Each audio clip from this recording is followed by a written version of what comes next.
Welcome to Environmental Systems Dynamics and Modeling. This is lecture number 7, and in this lecture we are going to discuss mathematical modeling with coding. And for this we're going to make a quick review about the basic terminology that we need to use for constructing our model in MATLAB, and this includes state and algebraic variables. And then later on we will also discuss the steps for modeling using MATLAB, and we will also have discussion on numerical methods for solving ordinary differential equations. So before starting with the analysis of the state and the algebraic variables, I'd like to discuss where we are in terms of all the material that we have gone through in this course, and this includes systems thinking. We have done this through causal loop diagrams, and then we started also with the stock and flow diagrams. We have identified the stocks, which are the state variables and are extensive properties. And we have also identified the flows, and we also have identified the main governing equations, right? And the equations that are necessary to develop models. What we have discussed so far is mass balances, energy balances, and in a lesser extent momentum balances, which are not applied that much here in this course. We also have discussed transformations, biological and chemical transformations that include stoichiometric equations and reaction kinetics.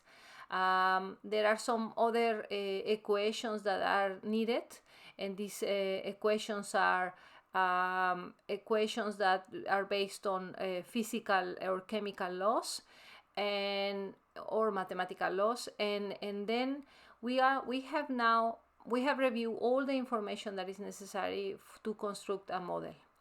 We started constructing models, but we used Stella for this. And these mathematical models have been constructed based on stock and flow diagrams. For these stock and flow diagrams, we only needed to know the flow rate equations, the initial conditions, and the parameter values.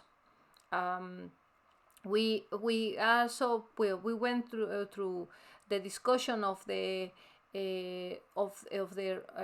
run specs, what is called run specs in Stella, which are the time conditions, right? Time conditions in the model, which are the time length, the time step, which is called dt, and also we could also manipulate the numerical method to be used, right? So now we're not gonna use this anymore, and therefore we need to really have a refreshment and also an understanding on how can we have step by step the process of coding. Then also through this process of modeling, we also did the evaluation and application of the model, which includes analyzing the behavior of the system. And for this system behavior, we went through the main examples of the behaviors, which include exponential, linear, logistic, and then the combination of these behaviors, which include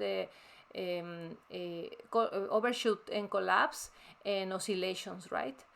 Then we also did the evaluation of the model, or the assessment of the model, which included the model verification, the model calibration, and the model validation.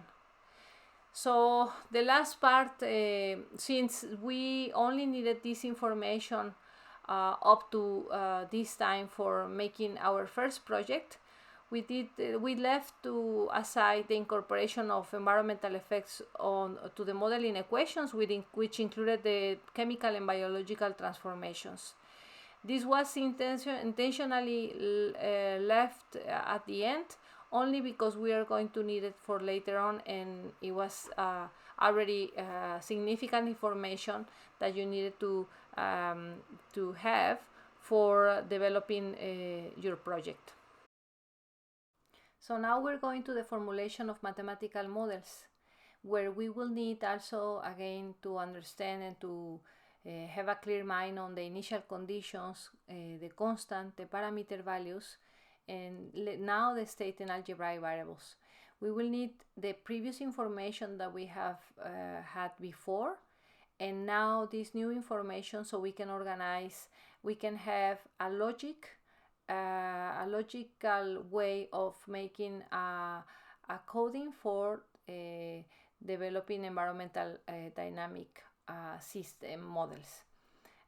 Also later on we will also have some examples, and these examples will be in MATLAB, so you can get familiar with the MATLAB environment, and also on how is all the information that we have had in this course can be now implemented in the application of modeling.